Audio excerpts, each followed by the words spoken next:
రగడే తలదించిన చూడటంలోనే తెలుస్తుందిరా.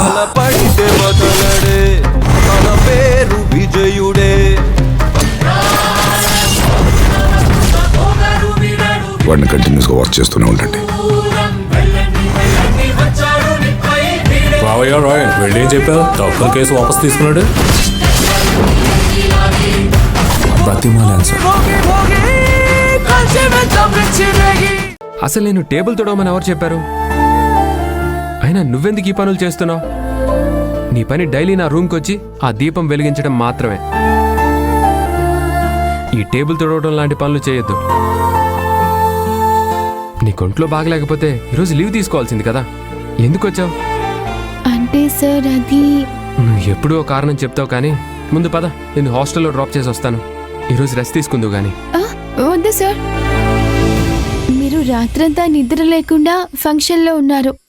మీరే ఉదయం కల్లా కంపెనీకి వచ్చేస్తే నేను సెలవు తీసుకోవడం బాగోదు సార్. నీరసంగా ఉందని సెలవు తీసుకుని కూర్చుంటే నేను మరీ నీరసించిపోతాను. అదే ఇక్కడ కాసేపు తిరిగినా సాయంత్రం వరకు నీరసమంతా పోయి కాస్త శక్తి వస్తుంది. మామూలు మనిషిని అయిపోతాను. ఇలా పనిచేయడానికి ప్రాబ్లం ఏం లేదు కదా? ఇలా ఉన్నప్పుడు ఏ పని చేయకపోతేనే సమస్య సార్. మీరు నా గురించి అస్సలు ఆలోచించకండి. అన్నీ నేను చూసుకుంటాను.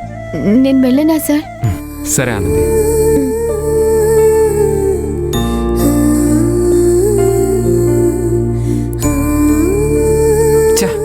నువ్వు ఒక ఇడియట్రా. ఆనంది హెల్త్ కండిషన్ తను రూమ్లోకి వచ్చినప్పుడే చూసావు. ఆ విషయాన్ని పట్టించుకోకుండా తనకి లవ్ ప్రపోజ్ చేయాలని అసలు ఎలా అనుకున్నావురా?